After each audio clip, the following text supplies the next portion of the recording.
Hey there, and welcome back to the Deep Dive. Hello? Today we're tackling something that, well, it feels incredibly simple on the surface. But actually, the sources you shared with us show it's packed with fascinating complexity.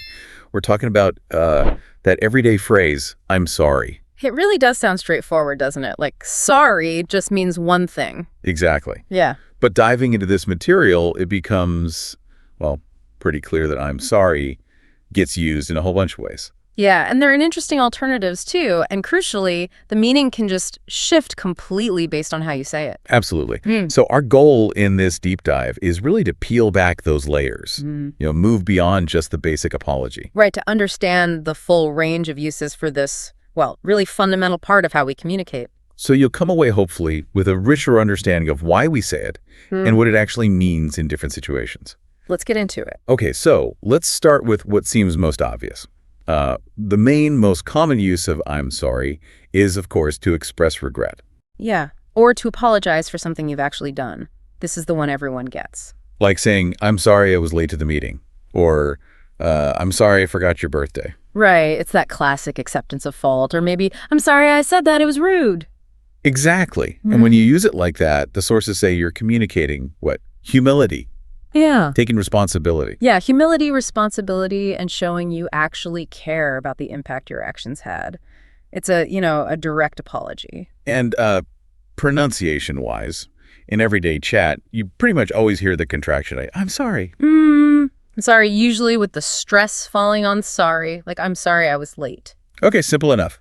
But here's where it gets, well, really interesting and maybe a bit counterintuitive for some. Ah, yes. The fact that we often use I'm sorry, even when we haven't actually done anything wrong. This happens all the time. Yeah. Think about that moment in a crowded shop, someone else bumps into you. And what do you say? Oh, I'm sorry. Yeah. It's almost like a social reflex, isn't it? It's not really an apology because, well, they bumped into you. Right. It's more like acknowledging the little interaction, right. Being polite. Or maybe just smoothing things over, avoiding any awkwardness or potential conflict. It's fascinating. And we definitely use it constantly to show sympathy. Like if someone tells you bad news. Oh, yeah. Someone says, oh, I failed my driving test. Your immediate response is usually, oh, no, I'm sorry to hear that. And clearly in that context, I'm sorry doesn't mean you're apologizing for their test failure. No, definitely not. It just means I feel bad for you or I care about what happened. Exactly. It's purely about expressing empathy, showing that connection. So it's really not just tied to fault or doing something wrong. It's this versatile phrase for like social grace and emotional response too. Precisely. And English speakers also have this whole toolkit of other phrases we reach for, depending on the specific situation. We don't just say, I'm sorry. Right. Okay, this is super helpful, especially if you want to sound more natural. So what are some of those alternatives the sources mentioned? Well, one really common one, especially these days, is my bad. Ah, yeah, my bad. Yeah. That feels very casual, right? Friendly. Definitely. You'd use that with friends or maybe in like really informal work settings for minor slip-ups. Yeah, like, oops, my bad, I sent the wrong file instead of a big formal apology. Or, my bad, I forgot to call you back. It's just a quick, kind of low-stakes way to acknowledge a small mistake. Okay, what else? Another useful one is starting with, I didn't mean to. Oh, right, like, I didn't mean to? That shows your intention wasn't bad, even if the result wasn't great. Exactly. So you might say, I didn't mean to upset you, or I didn't mean to interrupt. You're clarifying the outcome wasn't your goal. That makes sense. Yeah. What about for, like, more serious stuff? For something more formal, or maybe when you've made a bigger mistake, you might use the phrase, I owe you an apology. Ooh, yeah, I owe you an apology. That definitely sounds more serious, carries more weight. It does. Like, I owe you an apology for how I spoke to you yesterday. It signals that you recognize it was significant and you're making a real conscious effort to apologize properly. Gotcha. And then for just, like, navigating public spaces, those everyday bumps and needing to get past people. Ah, right. That's where, pardon me, or excuse me, come in. Yeah, the classics, like, excuse me, may I get through? Or, pardon me, I didn't see you there. They're really just about politely managing shared physical space. And you can just use them on their own, too, right? Like a quick, excuse me if you need to squeeze past, or pardon me, can I sit here? Exactly. Simple, polite, functional. Okay, so picking the right phrase is important, but you mentioned earlier that the delivery is huge too. Oh, absolutely crucial. How you actually say, I'm sorry, can completely change its meaning, maybe more than the words themselves. Yeah, think about the difference. If someone just mutters, I'm sorry, with a totally flat voice. It sounds like they don't really care, right? Like they're just going through the motion. But if they say, maybe leaning in slightly, I'm really sorry, with some warmth, some genuine emotion in their voice. Then it sounds sincere. You actually believe they mean it.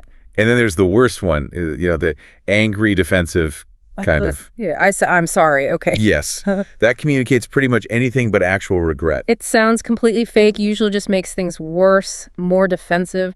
So native speakers were constantly tuning into the tone, right?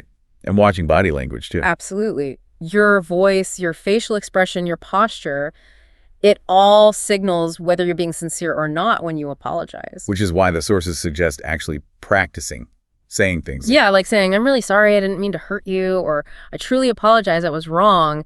And trying to say it with genuine feeling, it helps embed that sincerity. This naturally leads to thinking about, well, is this the same everywhere? Does I'm sorry work the same way in different cultures? That's a really fascinating point the sources bring up. And the short answer is no, not exactly. Okay, so expressing regret is universal, presumably. Oh, for sure. But the frequency and the specific context where people say sorry can vary quite a bit. Like the sources mentioned English culture, especially British English. Right. Often noted for how frequently people say sorry, sometimes even for really minor things, or even when it's clearly not their fault, like that bumping into someone example we used. Compared to, say, American culture, where apologies definitely happen, of course, but maybe less reflexively, particularly in those no-fault situations. Perhaps. And the sources also give the example of Japan, where, there are many, many different levels of apology. Wow, really? Yeah, with specific phrases depending on things like your social status compared to the other person or how formal the situation is. It's much more complex. So for someone learning English, what's the takeaway? What's a good rule of thumb?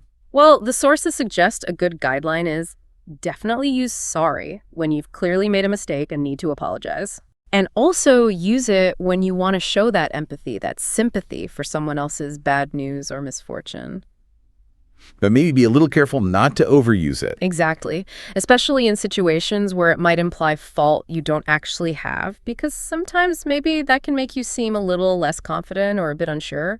It's about finding that right balance for the context. Yeah, that makes sense. Understanding all these layers feels really practical, actually.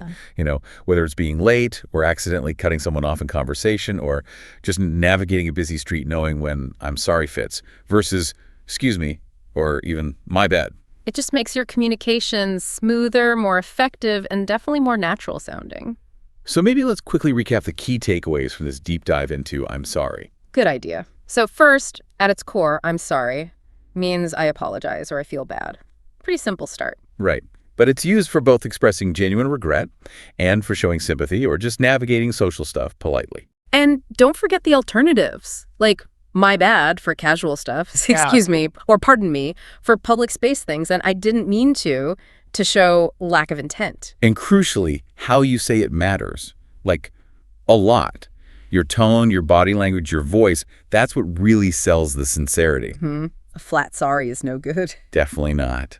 And finally, just being aware that the frequency and the way sorry is used can differ across cultures. Yeah, so use it appropriately in English when it fits, but try not to overdo it, especially if it makes you seem less confident than you are. And that tip about practicing saying the phrases out loud. Yeah, I think that's really helpful. Focusing on the tone, the clarity, making it feel natural in your own voice, it really helps internalize these nuances we've been talking about. Reflecting on all this, it's actually quite striking how powerful this seemingly simple phrase, I'm sorry, really is. It truly is. Mastering its different uses, knowing when to deploy which version, it isn't just about, grammar rules. No, it feels much bigger. It's about connection, isn't it? Showing respect, navigating interactions with more emotional intelligence. Absolutely. Knowing when and how to use I'm sorry and knowing its alternatives really does help you sound more fluent, more human, more connected in conversations.